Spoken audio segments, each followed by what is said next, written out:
नमस्कार, मैं हूं टीना। जननायक आप सबका स्वागत है। लोकतंत्र में हिंसा की कोई जगह नहीं है, यह बात चुनाव आयुक्त राजीव कुमार ने कही।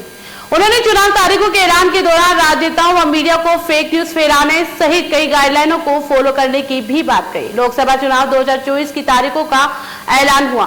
तारीखों के ऐलान के लिए दिल्ली के विज्ञान भवन में चुनाव आयोग की प्रेस कॉन्फ्रेंस आयोजित थी, जिसमें नवनियुक्त आयुक्त ज्ञानेश्वर कुमार बी संधू भी शामिल रहे। लोकसभा चुनाव 7 चरणों में होंगे। राजस्थान में 2 चरणों में चुनाव होंगे।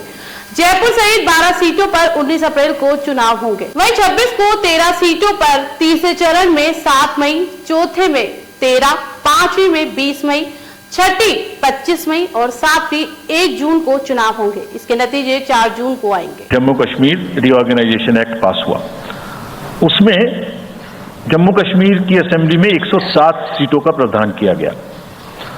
उस 107 में से 24 सीटें रिजर्व थीं पाक ऑक्यूपाइड जेएंडके की, बची 83 में से 7 रिजर्व थी एससी के लिए और एसटी के लिए कोई रिजर्वेशन नहीं था। राइट। 2022 में उसके बाद डिलिमिटेशन कमीशन आया और उसकी रिपोर्ट्स को एक्सेप्ट करके नोटिफाई किया गया। उसने इन सीटों की संख्या में परिवर्तन कर दिया। तो another act change this number of seats. क्या हो गया? 107 से बढ़ के 114 हो गई, 24 उसमें पाक ऑक्यूपाइड जेके की रही, 90 बची, तो 83 से बढ़ के 90 हो गई और 9 सीट एसटी के लिए रिजर्व कर दी गई। ये नया फीचर क्रिएट हो गया।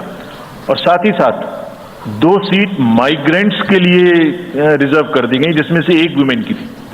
और उसके बाद 1 सीट का नॉमिनेशन अलाउ किया गया, जो कि पीओके से डिस्प्लेस्ड लोग जो इंडिया में हैं उनके लिए वो रिजर्व की जाएगी। और ये सारे, जिसका मतलब reorganisation act and delimitation act were not in sync and therefore there was no occasion for the commission to conduct the election till that happens. When did that happen?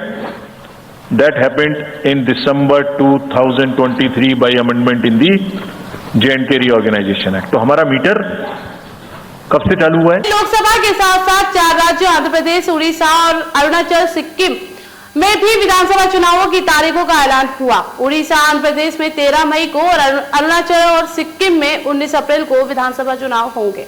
आज से आदर्श आचार संहिता लागू होगी। 24 जून को नई सरकार बनेगी। 85 साल के बुजुर्ग व 40% दिव्यांग घर से वोटिंग कर सकेंगे। हिस्ट्री सीटर्स पर होगी कड़ी निगरानी। बाहुबल रोकने के लिए सीआरपीएफ तैनात। संवेदनशील बूथों पर वेबकास्टिंग होगी। बता दें कि हमारे देश में कुल 46 करोड़ 88 लाख 21,926 वोटर्स है। वहीं 1 करोड़ 82 लाख नए वोटर्स जुड़े हैं। 18 से 29 साल के 19 करोड़ 74 लाख और 100 प्लस के 2,40,201 है। थर्ड जेंडर के 48,044 और दिव्यांग 88,35,449 वोटर्स है। वहीं चुनाव आयोग ने बताया कि राजनीति का स्तर गिरता जा रहा है। नफरती चुनाव भाषण ना हो, चुनाव कार्यों के लिए 2100 पर्यवेक्षक लगाए गए हैं।